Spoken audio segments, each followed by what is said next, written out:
All right, let's go to the AFC East, where Emory is taking us to Florham Park? Florham Park, yeah. Florham Park. Great burger place nearby the facility, too. All right. Yeah, like you couldn't tell.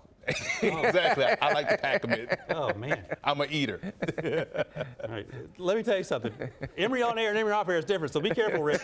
Might have an arm wrestling competition on our hands here. All right, let's go. Best pick for the New York Jets, who, by the way, and you can answer this question first if you don't mind, it felt like they got stuck when they had to take Will McDonald after the Patriots traded back, allowing the Steelers to trade up and get Broderick Jones in the first round. What do you think about that? Or they just loved Will McDonald and was able to, like, we're just going to go get our guy. Okay. You know, that's why I thought Joe Tippmann was their best pick, because as much as people talk about the tackle position and they love the tackle position, you got to protect the blind side, blah, blah, blah, blah, blah. But here's my thing.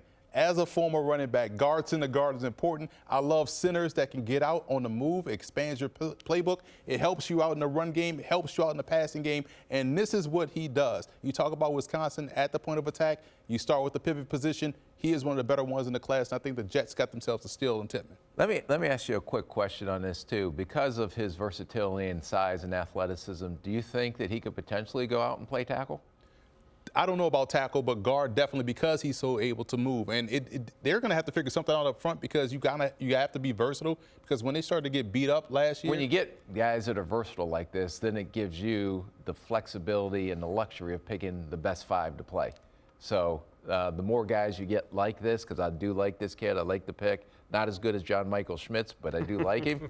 But when you have guys like this, and we talk about this all the time, just get him in here because he's the best offensive lineman, very good football player. Let's put them all together and then let the coaches decide who is the best 5 and at what position to go out and line up and give us the best chance to win. What would you need to see from a guy that played center to say, okay, he can play tackle? I'm just talking about, you'll probably look at different things, and those things will be discussed. Your offensive line coach, hey, I think this guy is long enough, he's athletic enough. Let's take a look at him at offensive tackle. And I would say, go and work him out on a private workout after his pro day. So he can go up there, work with him, see if he thinks he has the movement skills to be left tackle. I'm not saying he does. I'm just putting out that theory that a lot of times we would discuss that. And if we had a question about it, or the coach thought it had a very strong opinion on that, then we'd go out and send him in and do a private workout so he can come back and tell us what he thought. All right, Emory, who's your hidden gem for the Jets? I know I'm going chalk here, but I've been a Canada running back, Israel. I've been a Canada out of Pitt.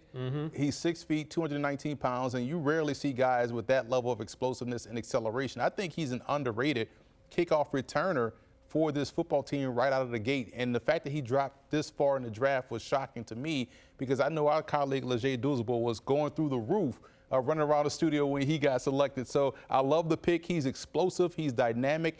But it makes you wonder what is going on with Breece Hall's recovery for them to flirt with Jahmyr Gibbs in round 1 and then also double back and take a back who's a foundational guy, in my opinion. But I love the pick here for the Jets.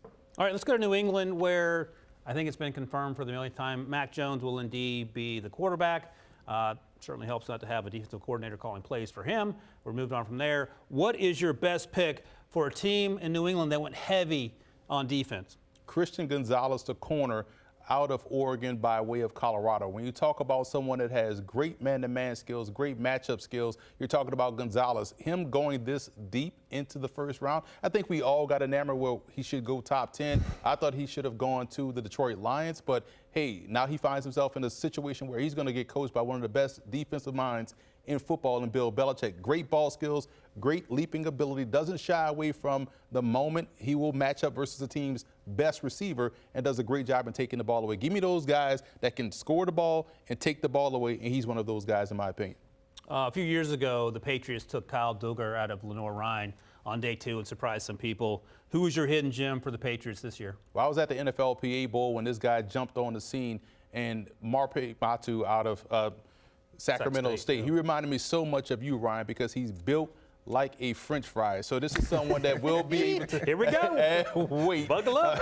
But he played so well. Is it the waferly French fry? Is it the round ones? Yeah. The crunchy ones. It's the shoestring ones. That's what Ryan. And he's golden like Ryan, too. Thank you. When you think about someone that's 6'2", 219, I'm glad you brought up Kyle Duggar, because That's a perfect example of Bill Belichick going versatile with defensive backs that can play across the board. Now, he is someone that can play that linebacker role. He can play that safety role. He can play down shallow and do a great job covering the alley. So for me, he's an athletic defensive player that can move across the back end, and we know it's a matchup league, so he's someone that can match up on game day and have success.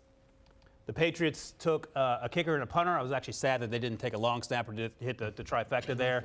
Maybe next year. All right, let's go down to Buffalo, where the expectations are a Super Bowl every year. They haven't quite gotten there yet. Who is your best pick for the Buffalo Bills?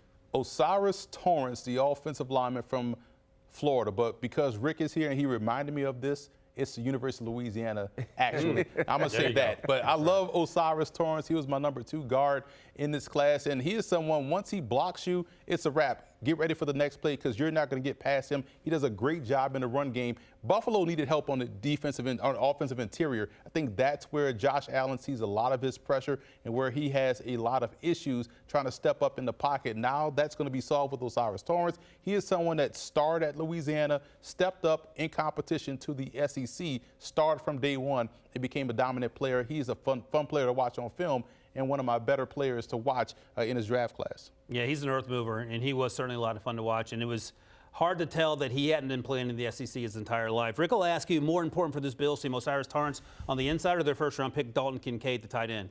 Yeah, I like Dalton Kincaid. This guy will come in and play. He's a good football player. He's a guard only, so he doesn't have position flexibility. So when you draft a guard this high, I know he slipped some because everybody thought he was going to go in the first round, that plug and play him and just put him at guard, right guard, left guard, wherever you think he's going to play, and just go. But I do love Kincaid because I think that's going to give him another offensive weapon.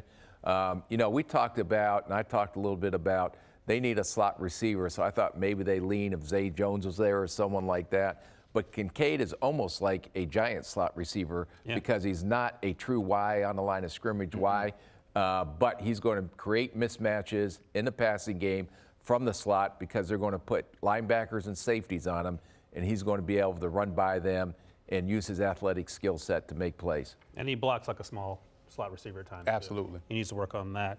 Osiris Torrance, by the way, 47 starts, exactly 0 sacks allowed. That certainly gets your attention. Who is your hidden gem in Buffalo? This is fascinating because they lose Tremaine Edmonds in the offseason, so you have to get another long, athletic, cover linebacker. Dorian Williams out of Tulane. You go watch Tulane play this year. Phenomenal season for the Green Wave.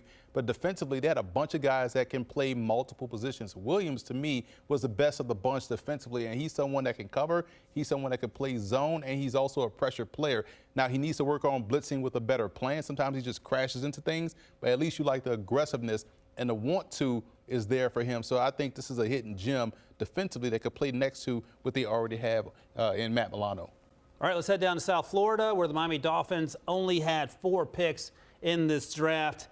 Who's your best pick for the Miami Dolphins? I mean, you just keep finding these running backs, man. This is a great running back class. This reminds me a lot of 2017, but Devon Achane was the best pick here because when you compare game-breaking speed, Olympic speed, with this zone blocking scheme and the lanes and the gaps that he's going to find, he ran through so much trash at Texas A&M, it wasn't even funny. He won't have that issue here with this run game that they draw up there in Miami. So I feel like he's going to hit a lot of home runs in the run game, but also as a returner, that's where he's going to step on the field right away, Ryan, and he's going to do a great job in that role as well.